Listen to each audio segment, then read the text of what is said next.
I have something so fun to share with you.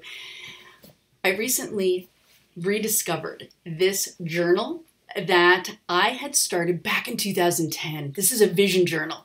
All right, vision journal is like a vision board, only it's in a journal format. And this was from 2010 and 2011. And inside it, there's a prophecy that actually predicts what's going on now here in 2020. Like, how cool is that?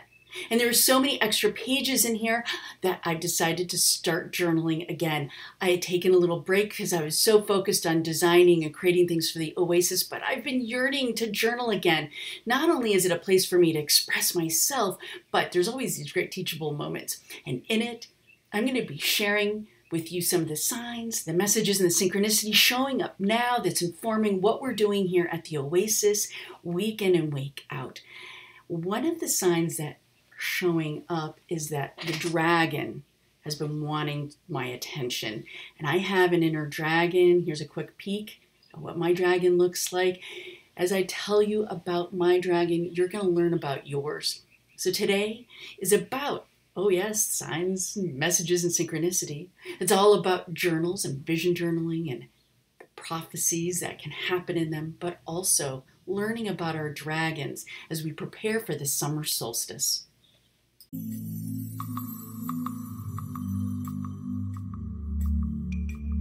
All right, so let's take a look at this journal. Opening it up, you'll see this is my dream journal. Dream it, then do it. From dreaming to doing, making it happen. I can do it. I'm worth it. 2010. Check it out. All right, so this is the first week, the first spread. But notice here where I say, what is my dream? I ask, what is my dream? Making an entrance and creating an oasis. Look at that. Creating an oasis. Very first spread in 2010. There's some other pages we see here. There's lots in here about wanting to be in magazines, which I made happen. Then let's flip to the very last spread in 2011.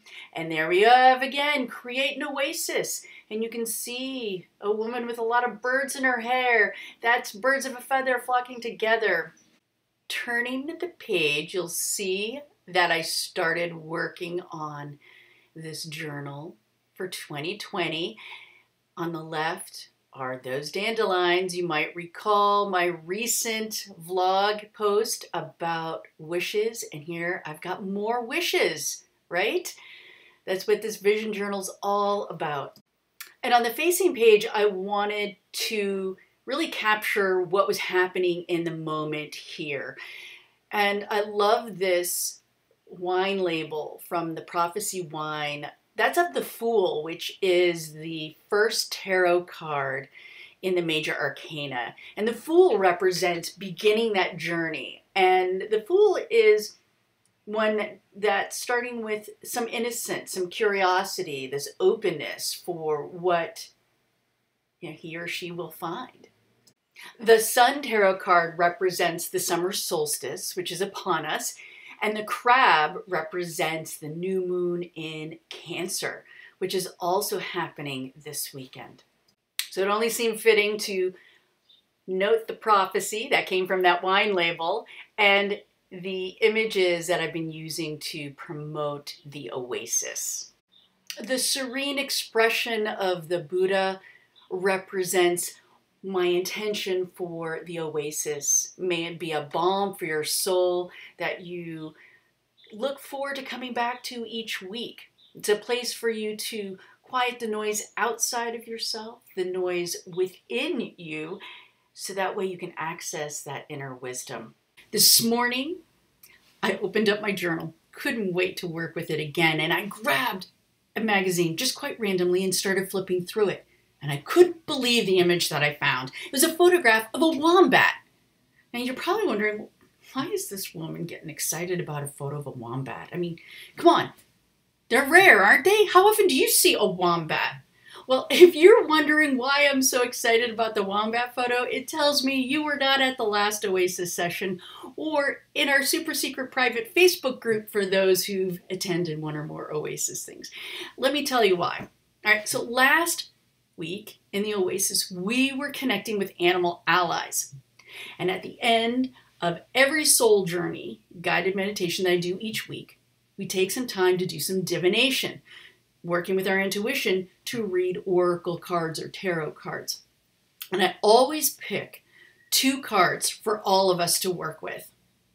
And this last week, I pulled 2 cards from Colette Baron-Reid's Spirit Animal deck, because we're working with animals. And I got the Wombat and the Electric Eel. I have to tell you, when I pulled them,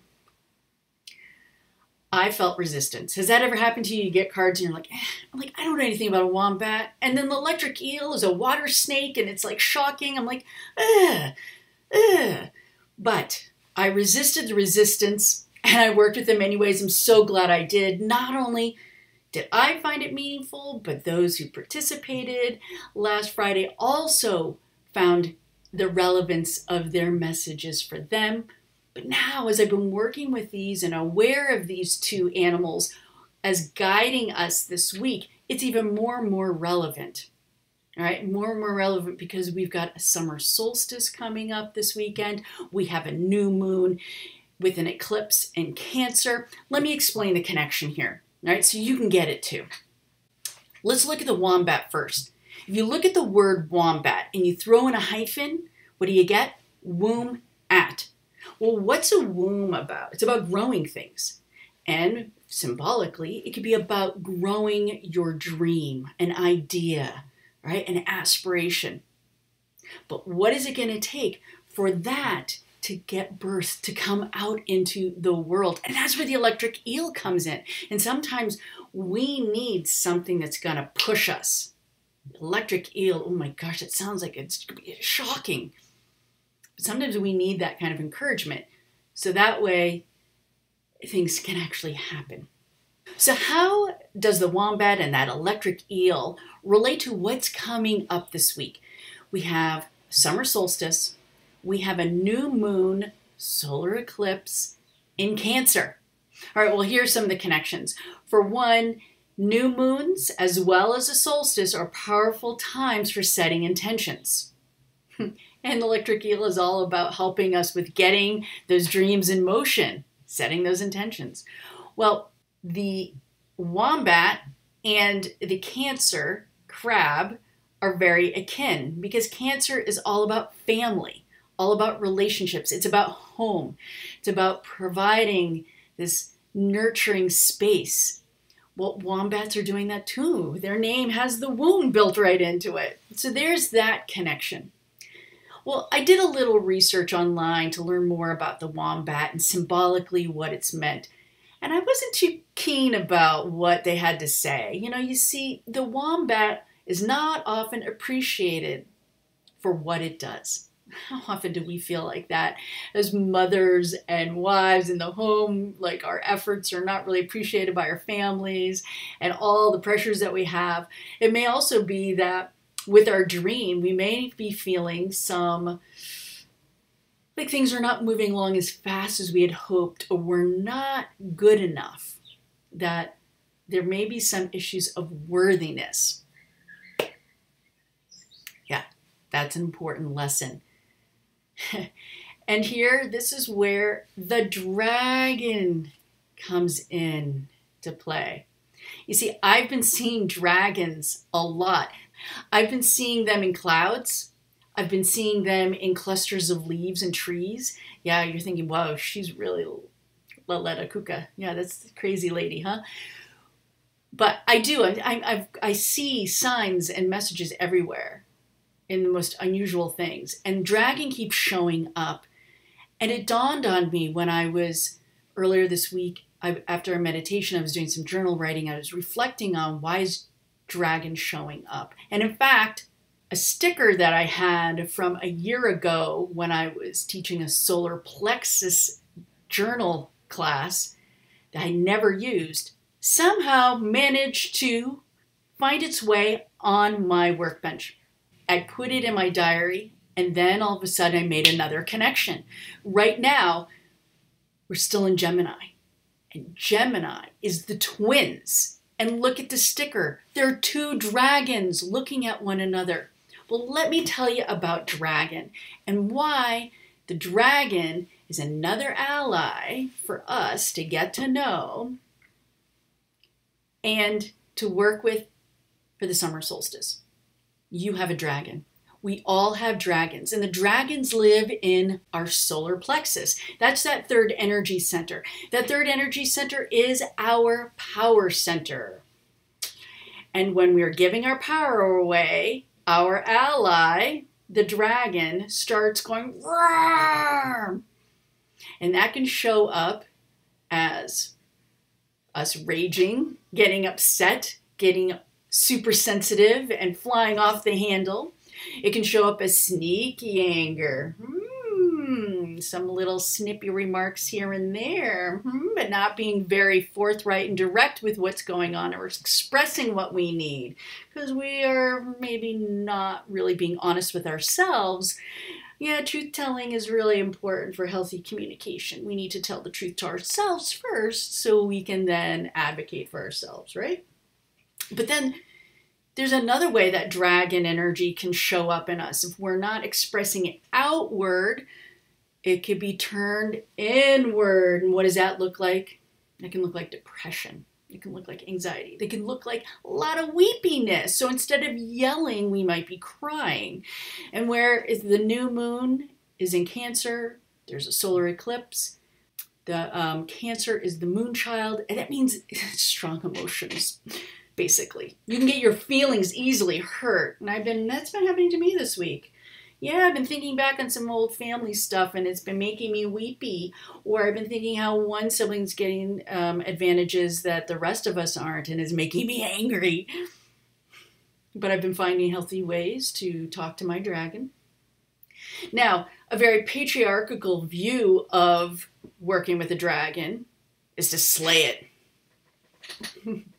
Because our culture does not appreciate strong emotions, whether it's anger or whether it's weepiness. But those of us who travel by moonlight, who value the divine, sacred feminine, know that all emotions are here to inform us, to tell us what's going on. And there are times when we need righteous anger. We have a right to be angry. I mean, we look in our culture here in the US, we got a lot of things to be angry about. Yeah. It's how do we direct that energy to be effective? So whether it's a social justice cause, or if we've got something that's a personal advocacy for what's right and due for us, we can learn from our dragons. Our dragons often rear its ugly head when we've been giving our power away. So, Mr. Dragon, yes, I'm the dragon. I'm your dragon. I'm a Chinese lung, actually, and I've got some good lungs. So, tell me, why do you get all like rah? What is it that I'm doing or not doing? Wow. I get really loud and very crunchy when you say yes to things when you really want to say no. I'm getting better on that. Yes. When else might you show up for me or someone else? When you give your power away by letting other people make choices for you. Okay? Sometimes you just need to be brave and decisive and just say, hey, it's time for me to start thinking about what I want. And if you haven't been thinking about what you want because you've had this habit for years of pleasing other people, whether it's your family, your parents, your spouse, your children, you're trying to keep the peace, you're trying to do everything, and you're trying to be good enough. When I don't feel good enough, I get really cranky. So those are just some of the ways that the dragon shows up. The dragon lives in our solar plexus. Solar plexus is not only our power center, it's also our identity. It's where we have a clear idea of who we are and our self-worth. So I was thinking about this, the solar plexus, just like it sounds, solar. This is our inner sun right here. And here we're coming up to the summer solstice, which has the sun is at its highest. This is the hottest. It is the day where we have the most sunlight. That's helping us to shine our light. And if we're not feeling good, feeling worthy, if we've got unhealthy boundaries where we've been giving our power away, or it's been leaking, we have an opportunity to change that. And that's what we're going to do at the OASIS. I have something brand new planned for the OASIS this week. Every week I lead a guided meditation, and the first part of it is a centering meditation. Well, the centering meditation this week is going to be focused on that solar plexus. We're going to access that energy, that solar energy from within, and we're going to call upon that power of our inner dragon to help us to evoke those flames that will help us to transmute, transform any heaviness, any insecurities. If we're feeling like we're not worthy of our dreams, no amount of manifesting is going to help us. So we're going to begin by getting ourselves grounded, centered, and then we're going to burn away and release anything that is holding us back, limiting beliefs, any uncertainty, any fear. And that will help clear the air, clear the energy, allow us to take any of those deep motions that want to come up and whoosh, we're going to let them go. And then we'll step into that guided meditation where we will do our manifesting work. And then you will meet a spirit messenger that will give you insights as to what you need to hear in this moment that's going to help you with moving forward. Now, before I go, there are two other things I want to make mention of. One is recognizing that we are in a strong retrograde period. Not only is Mercury in retrograde started today, but we also have retrogrades in the planets Jupiter and Saturn. We're going to talk about what that is and how that can feel like a real tug. It can feel like we've been working towards things and things haven't been moving, and we've been bringing all of this yang energy of the sun, but we've got this inwards thing going on. So we're going to talk a little bit about how we can work with that and what will help us to kind of go more with the flow this summer, all right, with these conflicting energies. We're also going to, I've got for everybody a manifesting mandala, something I have created that you can work with this weekend to bring a focus on in a very fun and playful way of working with the energies of your intentions and then putting it out there. So here's a peek of what that template looks like and how I have been working with that for myself. You can see I brought in some crystals. We're going to talk a little bit about some different gemstones that are going to help amplify what you've got going on for your intentions. So all of that and more at the OASIS this week, Friday. 3 sessions, 10 a.m., 2 p.m., 7 p.m. Can't attend the live ones, it's okay. Everybody who signs up gets a recording. I do work to get that recording done the same day. So that way on Saturday or Sunday over the weekend, you can do your own personal retreat. So the recording usually ends up being like an hour and a half, maybe it's under 2 hours. And then that way you can take that, work with it on your own. Or if you do attend live and you want to revisit, because it's powerful stuff, you've got it. All right. Go visit me at truenortharts.com/OASIS so you can sign up. It's only $10. It's such a steal of a deal. Hope you will join me this week. And if you want to see more from my channel, you don't want to miss any videos, be sure to subscribe. And after you click that subscribe button, click on the little bell, and that will make sure that you get an email notification every time I've got a new video. My name is Kathryn Costa. Thank you for joining me. Hope to see you at the OASIS this week.